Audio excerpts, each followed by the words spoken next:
this point, I've received thousands of comments between my two channels, and it's time to address them. LeBron is not supposed to be in this conversation. He is not in the top 10 all time. Okay, this is probably one of the comments I get the most when I do a video about LeBron James, or when I do those comparison videos between him and Michael Jordan. And listen, I appreciate your passion, appreciate and respect your opinion, but respectfully, he is definitely top 10 of all time. So the individual achievements, the individual accolades is too much for me to dismiss. As far as the talent, how many ex-players who aren't working for ESPN, they're doing their own thing, and they're asking them, who are the best players of all time? How many of them say Jordan, Kobe, and then LeBron? They stick them in that conversation. And they're not being paid by Clutch or, saying this for clout or for engagement. Ex-players do respect LeBron James' game. And just like we use that in favor of Kobe, I think we should do the same for LeBron James.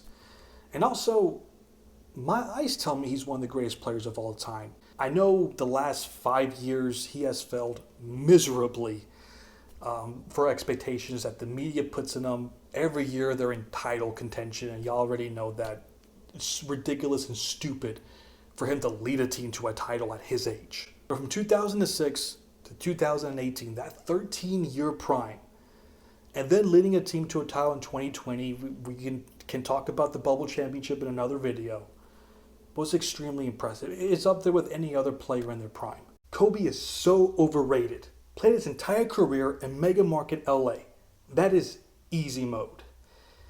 I can kind of see where you're going with this. The fact that he's playing for a large market like LA, so in the achievements that he does receive, like winning championships, MVP, scoring titles, yes, it's going to be very highly praised because he did them for the Lakers.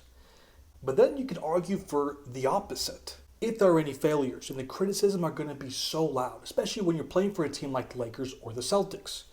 You're expected to win championships, multiple championships. One or two isn't enough. Especially when you're a player like Kobe, who is being blamed for driving Shaq out of town. And then, when all that is happening, he's going through a very public and ugly sexual assault case. To be able to respond to all that backlash, and then win 2 championships, go to 3 straight finals appearances, I can argue the opposite, that what he achieved is even more impressive for the fact that he did it with the Lakers. Okay, the fact that you had Kobe at 7 is disrespectful. LOL. Okay, so Kobe Bryant's my favorite player. And I can see why many people, I know many of my closest friends, my big brother, they have Kobe as the second greatest player of all time. And when I hear the arguments, I get where they're coming from, and I keep telling the same thing.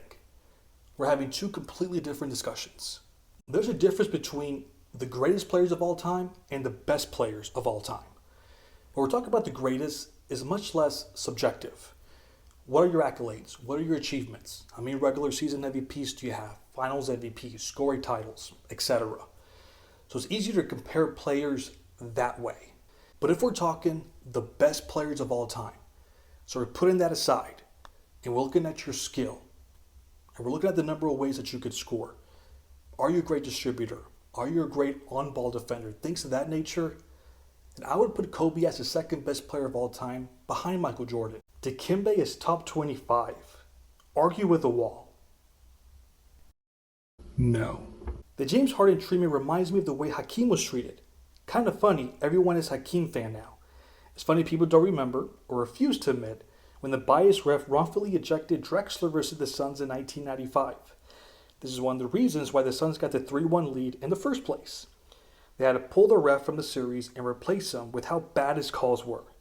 Imagine having a biased ref helping you in a 3-1 lead, yet still lost. Yet there were people trying to say Hakeem was choking. Plus, had Hakeem lost people, would he say he choked and not talked about anything else? Okay, what? So first of all, Hakeem was never getting the James Harden treatment. In the 1986 season, his sophomore season, They already went to the finals. He was the best team for that Houston Rockets team. He proved that he was a great playoff performer, that he'd be able to help lead a team to the finals. Now, is it true from 1987 to 1992? Was he being criticized for not being a great leader? Although he didn't have a great roster, he was also being criticized for not getting his teammates involved. They didn't know how to pass out the double and triple teams, and that's one of the reasons why they couldn't get out the first round for many seasons. Yes. But after the 1994 season, when he carried that Houston Rockets team to a championship, that James Harden treatment no longer existed. Because he's talking about the 1995 series against the Phoenix Suns when they were down 3-1 and people were saying they were choking. I don't think they necessarily were talking about Hakeem. Especially in that very game that you're talking about at Game 5, they're down by 2 points. They're about to lose the series, and who saves them? Hakeem Olajuwon forces the game to overtime with his hook shot. Has James Harden ever done anything remotely close to that in a big playoff moment? Absolutely not. Let alone what he did in 1994 and 1986. LeBron is the greatest.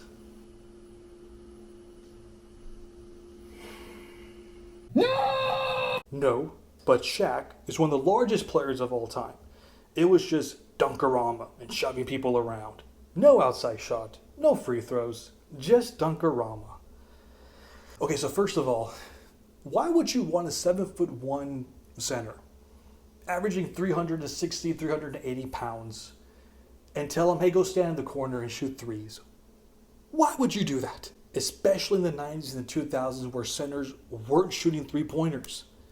He needs to be in the post, 5 to 6 feet away from the rim, let the defense collide to him, produce his outside shots, or he'll just dunk it in your face. Yes, he did that a lot. However, over half of his field goals, we're talking maybe 60%, up to 70% of his field goals for each season, were not dunks. This guy was very skilled for his size. He had great footwork. He could turn either shoulder. He had this one, I think was a great move where he could be able to spin to the baseline, do a fadeaway hook shot. His baby hook was on point. Now, Shaq did much more than just dunk, because if that's the case, then you're basically saying he's Dwight Howard, and we all know that that's not the case. LOL, this is a joke. The Miami Heat team is one of the 10 greatest teams, the 2013 team. His Cavalier championship makes that team one of the 10 greatest teams because they did something rarely, if ever done, in the finals against one of the other teams on your top 10 teams. Shaking my head, that's not true. We'll get to that. Shows that you was biased with your research. Do better. Also, Phil Jackson is one of the best, if not the best coach ever. Jay's never had a coach of that caliber. Wrong. One super team was formed when super team was already being formed because it's so many stars in the league now. Stop using that as an excuse when it is not. I don't think I ever did. Using team stats in a GOAT discussion is counterproductive, bro. Okay, Jesus Christ. Let's go one by one. The 2013 Miami Heat team, I have mentioned in many videos, is now one of the 10 greatest teams of all time. And it should not be if playoff dominance is a factor for you. Going 16-7 in the postseason, when you're that much better than all the other teams in the Eastern Conference. Now, going 7 games against the San Antonio Spurs, I get it. We all know how great of a team that was and what they did to them in the following year. But against the Indiana Pacers, when Paul George isn't in his prime yet, you're being dominated by Roy Hibbert, a fringe all-star at best. All the real top 10 greatest teams of all time was dominant in the regular season and in the playoffs. The 2013 Heat did not check that box. Probably the biggest factor that you would consider when you're ranking the 10 greatest teams of all time. So no, they don't deserve to be in that list. So if they're not on the list, then the 2016 Cavaliers should be nowhere near the top 10 list. And I never put the 2016 or 2015 Warriors in that top 10 list. The 2017 Warriors with Kevin Durant, yes, not this version of the Golden State Warriors. As I mentioned, you have to be dominant in both the regular season and the whole postseason, not just one series. And as far as using team stats, that's not counterproductive. You have to see how a player leads a team to victory, what they do to drive a team to a championship. And yes, you can't judge every season the same. Sometimes you don't have a roster to be able to make it to the championship. We wouldn't judge LeBron's 2006 season The same way we wouldn't judge Michael Jordan's 1987 or 88 season because they didn't have a roster to win a championship. I get that. But every all-time great player, at least once in their career, had the roster to be able to be in the discussion to be one of the 10 greatest teams of all time.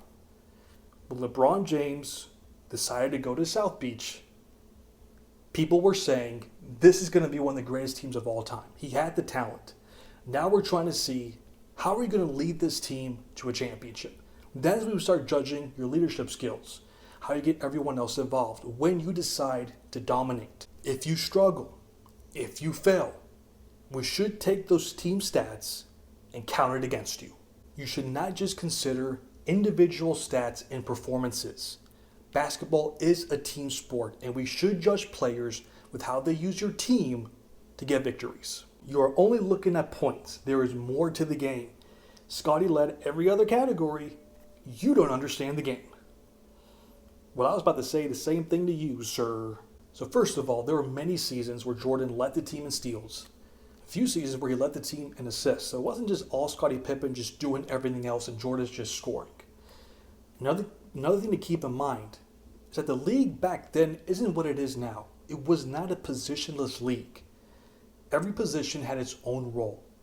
A shooting guard is not going to lead the team in rebounds in the 1990s or the 80s. Find me one season where a shooting guard led the team in rebounds and led the team in assists. That wasn't their job. It's in the name itself. You're shooting. You're scoring for your team. That's what Michael Jordan did. And if you look at the rebounds and assists per game averages between Scottie Pippen and Michael Jordan, they're not that far off. But the scoring averages, it's over 10 points per game. That's what separated Jordan and Scottie Pippen in scoring. He was that much better than him. And when we're talking about an era where they're averaging in the low 90s, mid 90s points per game, and you're averaging 30 points per game, 29 points per game, that is extremely impressive. There's so much pressure on Michael Jordan to produce so much scoring and so much offense for that team. And Scottie Pippen was, let's be honest, he was average to above average. So that's why many times Jordan fans like myself will point to scoring, especially when we talk about all that success that they had during that time. This man seriously put KD over Hakeem. You know, this is my top 100 list video. I might have to redo that one. Not that I'm going to replace it, but maybe I overrated KD just a tad bit. I still say he's a top 15 player, but I think I had him 12 all time. Maybe I overrated him. You know what? You have a point. We'll fix it soon. Basketball universe. Are you also Universe Galaxy NBA? Y'all sound exactly alike. Yeah, I get this question a lot. No, we are not the same. We are totally different people. I understand we both do basketball content and we both have universe for our YouTube channels names, but see, here's the thing. You know, the universe is so big. You know, it's ever expanding. Where does it start? Where does it end? We don't know. And within the basketball realm, within the basketball universe, you can say, you can have two different channels, similar names, and it's the same or similar, I guess, voice tones. And they can have two different viewpoints. I heard that he thinks very differently from me. I haven't really seen his content, but you know what? He does his thing, you know, good for him. You know, I root for him, root for his success. And we can all both coexist in, you know, two different galaxies. I do my thing, he does his thing, but we're different people. That's all the comments today. Thanks for watching, and thank you for always commenting on my videos, even if we don't always agree with each other. I do appreciate the feedback and for supporting my two channels. Till next time.